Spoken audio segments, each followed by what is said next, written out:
आध्यात्मिक पथ की कहानी सुनने वाले सभी श्रोतागणों को जय श्री राधे, जय श्री कृष्णा। महादेव और उनकी गौ भक्ति। श्री कृष्ण की लीलाओं में गौ माता को प्रधान स्थान रहा है। भगवान विष्णु जैसे महान गौ भक्त हैं, उसी प्रकार श्री शंकर भी महान गौ भक्त हैं। पुराणों में उपलब्ध भगवान शिव की गौ भक्ति दर्शाने वाले कुछ प्रसंग यही दिए जा रहे हैं। एक बार भगवान शिव अत्यंत मनोहारी स्वरूप धारण करके भ्रमण कर रहे थे। यद्यपि दिगंबर वेश है, शरीर पर भस्म रमाए हैं, सुंदर जटाएं हैं, परंतु ऐसा सुंदर भगवान का रूप करोड़ों कामदेवों को लज्जित कर रहा है। ऋषि यज्ञ कर रहे थे और शंकर जी वहां से अपनी मस्ती में राम नाम अमृत का पान करते जा रहे थे। भगवान शिव के अद्भुत रूप पर मोहित होकर ऋषि पत्नियां उनके पीछे पीछे चली गई। ऋषियों को समझ ही नहीं आया कि यह हमारे धर्म का लोप करने वाला अवभूत कौन है, जिसके पीछे हमारी पत्नियां चली गई हैं। पत्नियों नहीं रहेंगी तो हमारे यज्ञ कैसे पूर्ण होंगे। ऋषियों ने ध्यान लगाया तो पता लगा यह तो साक्षात भगवान शिव है। ऋषियों को क्रोध आ गया। ऋषियों ने श्राप दे दिया और श्राप से भगवान शिव के शरीर में दाह उत्पन्न हो गया। शंकर जी वहां से अंतर्ध्यान हो गए, हिमालय की बर्फ में चले गए, क्षीर सागर में गए, चंद्रमा एवं गंगा जी के पास भी गए, परंतु दाह शांत नहीं हुआ। भगवान शिव अपने आराध्य गोलोक विहरी श्री कृष्ण के पास गए। उन्होंने गौ माता की शरण में जाने को कहा। अतः भगवान शिव गौलोक में श्री सुरभि गाय के स्तवन करने लगे। उन्होंने कहा, सृष्टि स्थिति और विनाश करने वाली हे माँ, तुम्हें बार बार नमस्कार है। तुम रसमयी भाव से समस्त पृथ्वी तल देवता और पितरों को तृप्त करती हो।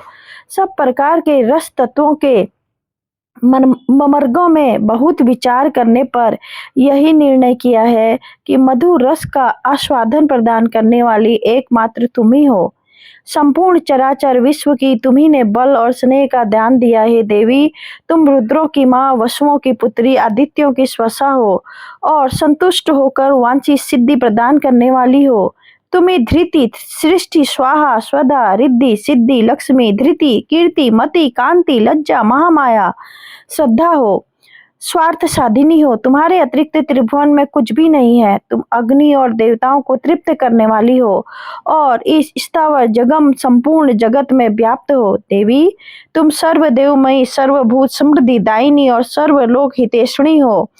अतएव मेरे शरीर का भी हित करो। अनदे, मैं प्रणत होकर तुम्हारी पूजा करता हूँ। तुम विश्व दुखारणी हो, मेरे प्रति प्रसन्न हो। मेरे अमृत संभवे ब्राह्मणों के सपानल से मेरा शरीर दग्ध हो जा रहा है, तुम उसे शीतल करो। गौ माता ने कहा, मेरे भीतर प्रवेश करो। गौ माता ने कहा, मेरे भीतर प्रवेश करो, तुम्हें कोई ताप नहीं तपा पाएगा। भगवान शिव ने सुरभि माता की प्रदक्षिणा की और जैसे ही गाय ने ओम मां उच्चारण किया, शिव जी गौ माता के पेट में चले गए।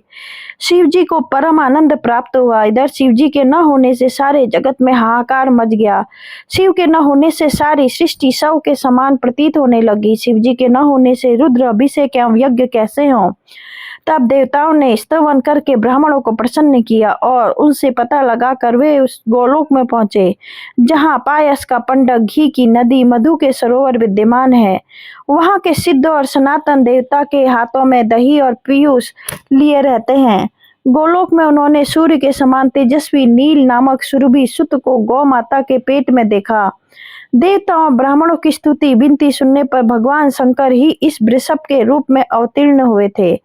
देवताओं और मुनियों ने देखा गोलोक की नंदा, उक्ति, स्वरूपा, सुशीलका, कामिनी, नंदिनी, मेध्या, हिरण्यदा, धनदा, धर्मदा, नर्मदा, सकल प्रिया, वामन लंबिका, कृपा, दीर्घ श्रृंगा, सुपिच्चिका, तारा, तोयिका, शांता, मनोरमा, सुनाशा, गौरा, गौरमुखी, हरिद्रा, वर्णा, नीला, संकिनी, विनीता, अभिनटा, भिन्न वर्णा, सुपत्रिका, जया, अरुणा, कुष्ठोग्नि, सुदति और चारु चंपका का इन गौ में नील वृषभ स्वच्छंद क्रिया कर रहा है।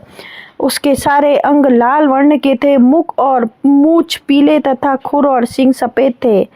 बाएं पट्टे पर त्रिशूल का चिन्ह और दाहिने पट्टे पर सुदर्शन का चिन्ह था। वहीं चतुष्पा धर्म में और वही पंचमुख हर थे। उनके दर्शन मात्र से वाजपेयी यज्ञ का फल मिलता है। नील के सारे जगत की पूजा होती है। नील को चिकना ग्रास देने से जगत तृप्त होता है। देवता और ऋषियों ने विविध प्रकार से नील की स्तुति करते हुए कहा, देव तुम वृष रूपी भगवान हो। जो मनुष्य तुम्हारे साथ पाप का व्यवहार करता है वह निश्चल ही वृषल होता है और उसे रोवादि नरकों की यंत्रणा भोगनी पड़ती है। जो मनुष्य तुम्हें पैरों से छूता है वह गाढ़े बंधनों से बंधकर भूख प्यास से पीड़ित होकर नरक यातना भोगता है और जो निर्दयी होकर तुम्हें पीड़ा पहुंचाता है वह शाश्वती गति मुक्ति को नहीं पा सकता। ऋषियों द्वारा स्तवन करने पर नील ने प्रसन्न होकर उनको प्रणाम किया। अतः वृषभ भगवान का वाहन ही नहीं अपितु भगवान शिव का अंश भी है। श्री शिव जी वृषभ ध्वज और पशुपति कैसे बने? समुद्र मंथन से श्री सुरभि गाय का प्राकट्य हुआ है। गौ माता के शरीर में समस्त देवी देवता और तीर्थों में निवास किया। देवताओं ने गौ माता का अभिषेक किया और श्री सुरभि गाय के रोम रोम से असंख्य बछड़े एवं गौ उत्पन्न हुए। उनका वर्ण श्वेत था। वे गौ माताएं एवं बछड़े विविध दिशाओं में विचरण करने लगे। एक समय सुरभि का बछड़ा माँ का दूध पी रहा था। गौ एवं बछड़ा उस समय कैलाश पर्वत के ऊपर आकाश में थे। भगवान शिव ने उस समय समुद्र मंथन से उत्पन्न हलाहल विषपान किया। अतः उनके शरीर का ताप बढ़ने से भगवान शिव श्री राम नाम के जाप में लीन थे। गौ के बछड़े के मुख से दूध का झाग उड़कर श्री शंकर जी के मस्तक पर जा गिरा। इससे शिव जी को क्रोध हो गया। यद्यपि शिव जी गौ माता की महिमा को जानते थे, परंतु गायों का महात्म्य प्रकट करने के लिए उन्होंने कुछ लीला करने हेतु क्रोध किया। शंकर जी ने कहा कि यह कौन पशु है जिन्होंने हमें अपवित्र किया। शंकर जी ने अपना तीसरा नेत्र खोला, परंतु गौ माताओं को कुछ नहीं हुआ। शंकर जी की दृष्टि अमोघ है, अतः कुछ परिणाम तो अवश्य होगा। इसलिए गौ माता शिव जी की दृष्टि से अलग अलग रंगों में परिवर्तित हो गई। तब प्रजापति ने ब्रह्मा से उनसे कहा, प्रभु आपके मस्तक पर यह अमृत का छींटा पड़ा है। बछड़ों के पीने से गाय का दूध जूठा नहीं होता। जैसे अमृत का संग्रह करके चंद्रमा उसे बरसा देता है, वैसे ही रोहिणी गौएं भी अमृत से उत्पन्न दूध को बरसाती हैं। जैसे वायु, अग्नि, स्वर्ण, समुद्र और देवताओं का पिया हुआ अमृत कोई जूठे नहीं होते, वैसे ही बछड़ों का दूध पिलाती हुई गौ दूषित नहीं होती।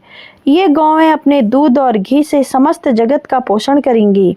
सभी लोग इन गौओं के अमृतमय पवित्र दूध रूपी ऐश्वर्य की इच्छा करते हैं। इतना कहकर सुरभि एवं प्रजापति ने श्री महादेव जी को कई गौएं और एक वृषभ दिया। तब शिवजी ने भी पवित्र होकर वृषभ को अपना वाहन बनाया और अपनी ध्वजा को भी उसी वृषभ के चिन्ह से सुशोभित किया। इसी के नाम से उनका नाम वृषभ ध्वज पड़ा। फिर देवताओं ने महादेव जी को पशुओं का स्वामी बना दिया और गौओं के बीच में उनका नाम वृषभांक रखा गया। गौएं संसार की सर्वश्रेष्ठ वस्तुएं, वे सारे जगत को जीवन देने वाली। भगवान शंकर सदा उनके साथ रहते हैं। वे चंद्रमा से निकले हुए अमृत से उत्पन्न शांत पवित्र समस्त कामनाओं को पूर्ण करने वाली और समस्त प्राणों की रक्षा करने वाली हैं। जय गौ माता।